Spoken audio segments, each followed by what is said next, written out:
Tuta, kwentong pambata. Ang kagandahang panloob. Original na kwento ni Mens A. Castle. Noong unang panahon, sa isla ng Flowerville na laging nasisikatan ng araw, mayroong isang hardin na tila ba natapunan ng bahaghari.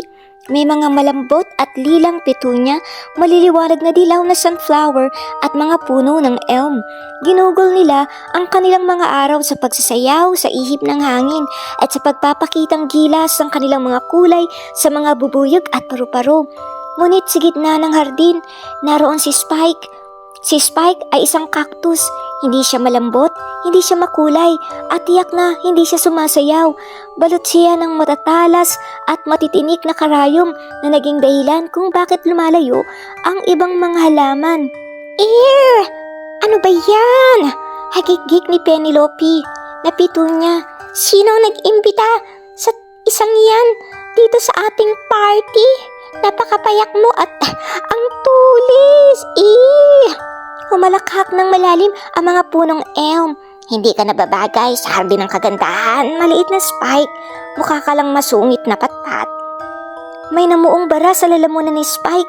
Sinubukan niyang lumiit at magtago. Pakiramdam niya ay nag-iisa siya at hindi kailangan. Ngunit isang kaibigang na ibon na mockingbird ang lumapag sa harapan niya. Huwag mong hayaang saktan ka ng kanilang matitinik na salita. Malambing na huni ng ibon. Ang tunay na kagandahan ay wala lagi sa labas, Spike. Ang malaga ay kung ano ang nasa loob mo. Maghintay ka lang at makikita mo. Huminga ng malalim si Spike at nagpa siyang magpakatatag. Maaring hindi siya isang petunia, ngunit bahagi pa rin siya ng Flowerville.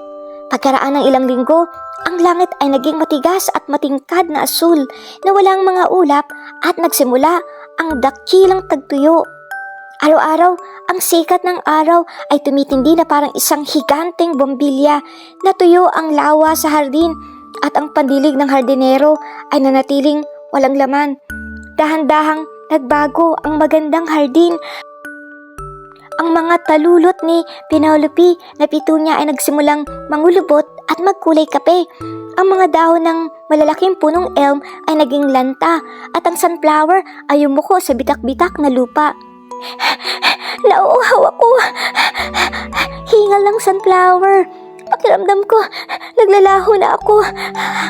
Ngunit nang tumingin ang mga halaman sa cactus, nagulat sila. Nakatayo ng matuwid si Spike. Mukha pa rin siyang kasing sigla at kasing berde noong araw na dumating siya. Spike? Bulong ni Penelope. Paano ka naging ganyang kalakas? Kami, kinakain na kami ng araw, pero ikaw, mukhang ayos ka lang. Ngumiti ng tapat si Spike. May lihim ako.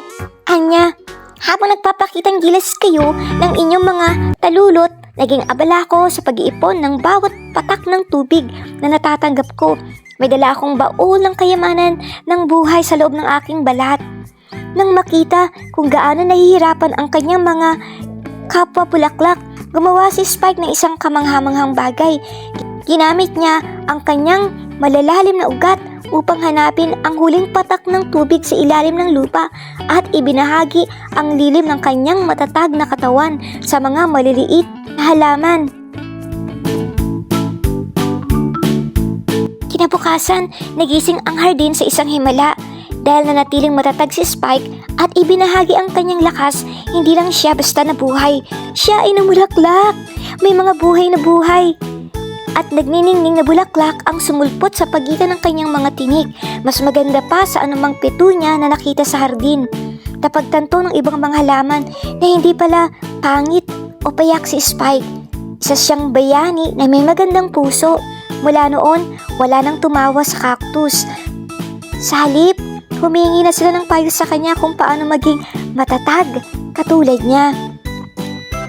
Ang aral na matututunan natin sa kwento ay ang kagandahan at lakas ay matatagpuan sa kalooban.